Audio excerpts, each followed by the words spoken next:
सब में हम आप सभी के लिए हमारे सिलेबस का फर्स्ट पेपर जो आपको पता है, जिसमें अभिज्ञान शाकुंतलम है, उसके बारे में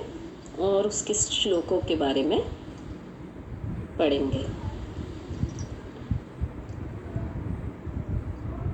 अभिज्ञान शाकुंतलम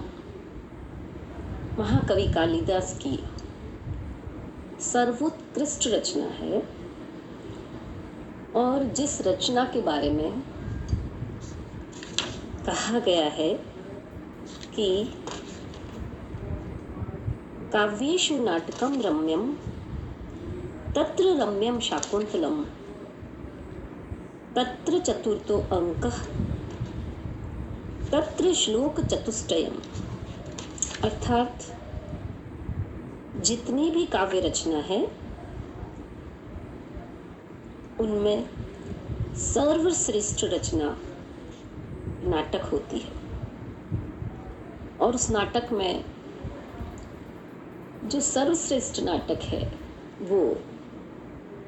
कवि कालिदास रचित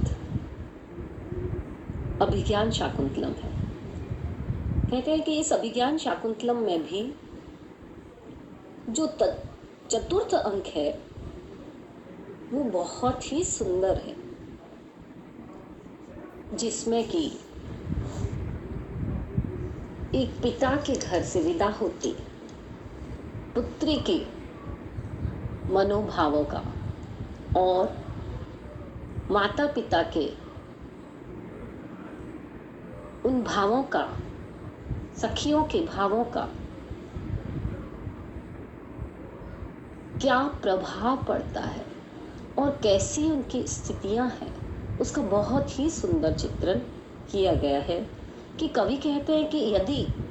जो पालिता पुत्री है यानी शकुंतला, उसकी विदाई में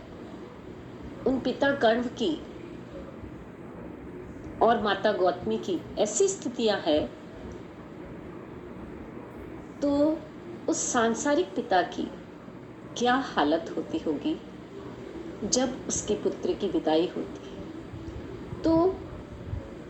शाकुंतल का चौथा अंक इसी विदाई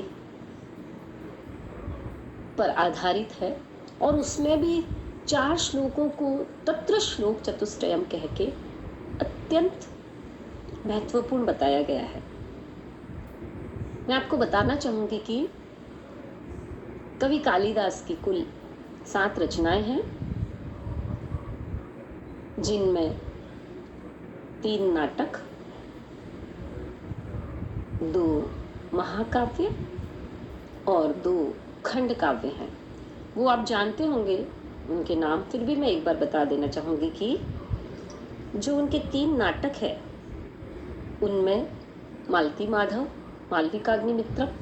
और अभिज्ञान शाकुंतलम। 2 जो महाकाव्य हैं जिनको